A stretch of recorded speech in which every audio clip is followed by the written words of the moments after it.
When hearing people apologize to deaf people. Hearing people, hey, I got you some tickets to see Outkast and Nirvana. It's going to be a great show, once in a lifetime. Here you go. Deaf people, oh wow, okay. That's interesting coming from you, thank you. All right, well, I guess I'll go. The concert. I'm sorry, deaf people. Oh, I am for real. I'm still laughing about how you died. I apologize 1,000,000 times. What else should I be? All apologies. What jokes could I say? I want my lights to stay. What else could I write? Plus I stole that shite.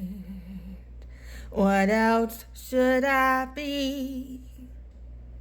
All apologies.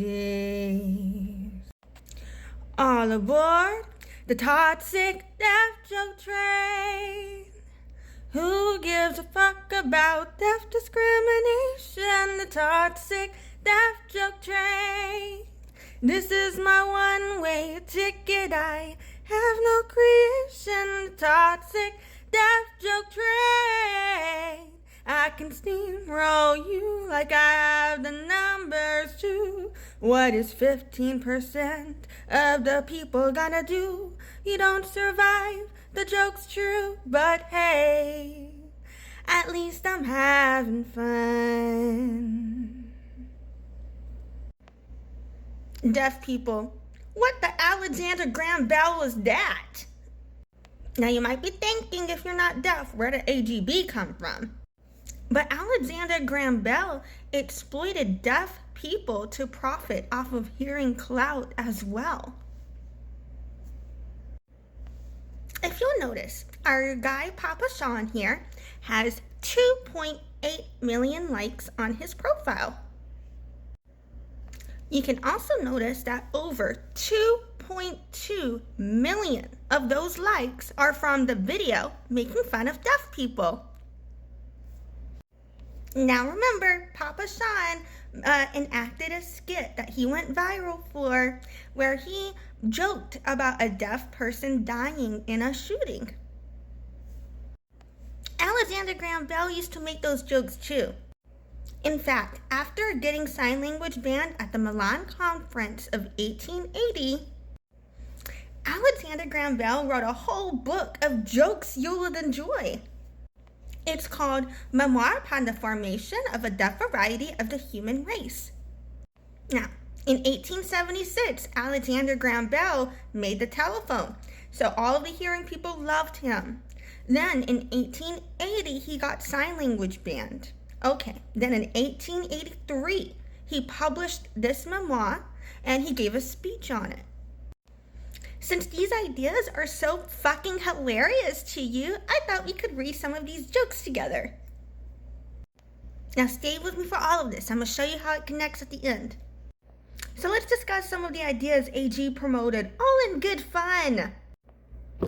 There are good grounds for the belief that a thorough investigation of the marriages of the deaf and the influence of these marriages upon the offspring will afford a solution of the problem. To what extent is the human race susceptible of variation by selection? It is to be feared that the intermarriage of such persons would be attended by calamitous results to their offsprings. Every consideration of philanthropy, as well as the interests of congenitally deaf persons themselves, should induce their teachers and friends to urge upon them the impropriety of intermarriage. In a letter included in the memoir, it says, in regard to the marriage of deaf mutes with each other, if both the man and the woman are deaf from birth, there is very great danger. I should say a strong probability that some of the offspring will be born deaf. In the preceding chapters, I have shown that sexual selection is at work among the deaf and dumb, tending to produce the deaf variety of the human race. Those who believe as I do that the production of a defective race of human beings would be a great calamity to the world will examine carefully the causes that lead to the intermarriages of the deaf with the object of applying a remedy. It is a significant fact that before the deaf and dumb were educated, comparatively few of them married, and intermarriage, if it existed at all, was so rare as to be practically unknown. This suggests the thought that the intermarriages of the deaf and dumb have in some way been promoted by our methods of education. When we examine the subject from this point of view, a startling condition of affairs becomes apparent. You might be thinking, this is supposed to be a funny video, but trust me, I'm getting there. Alexander Graham Bell goes on to say, whatever the cause, it is certainly the case that adult deaf mutes are sometimes hampered by the instinctive prejudices of hearing persons with whom they desire to have business or social relations. Many persons have the idea that they are dangerous, morose, ill-tempered, etc. Then again, people do not understand the mental condition of a person who cannot speak and who thinks in gestures. He is sometimes looked upon as a sort of monstrosity to be stared at and avoided. His gesticulations excite surprise and even sometimes alarm in ignorant minds. In connection with the subject, I may say that as lately as 1857, a deaf mute was shot dead in Alabama by a man who was alarmed by his gestures.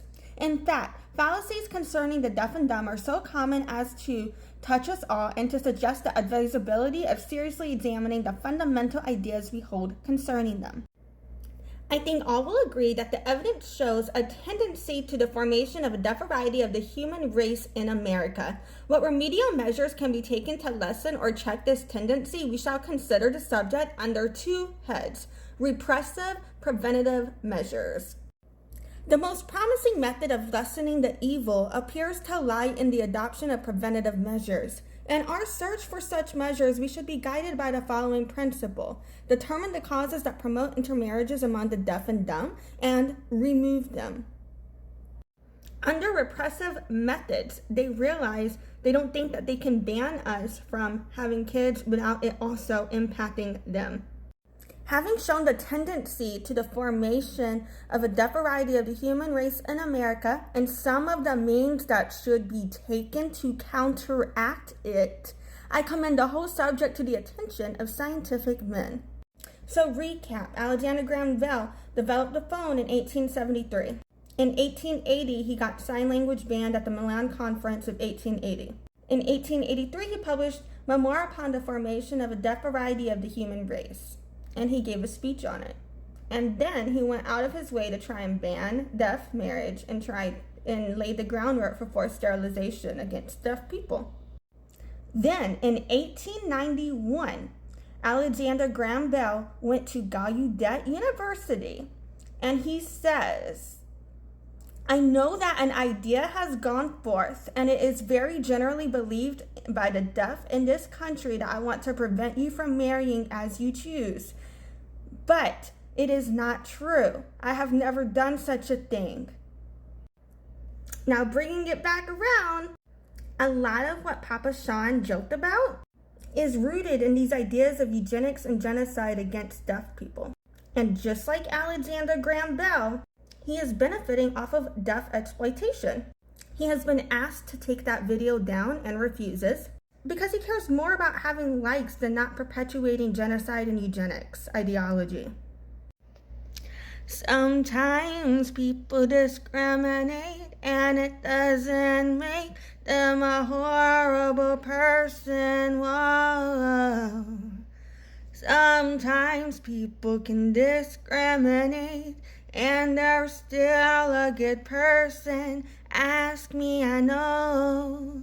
Sometimes people can discriminate and you don't have to take discrimination and act like people who can't take a fucking joke about genocide. It is just your lives. Joke's on you guys. I'm a sensation. Sometimes people can discriminate. It doesn't mean that was an act of hate. Oh no. Sometimes people can discriminate and you can fucking let it go, 'cause we don't care so.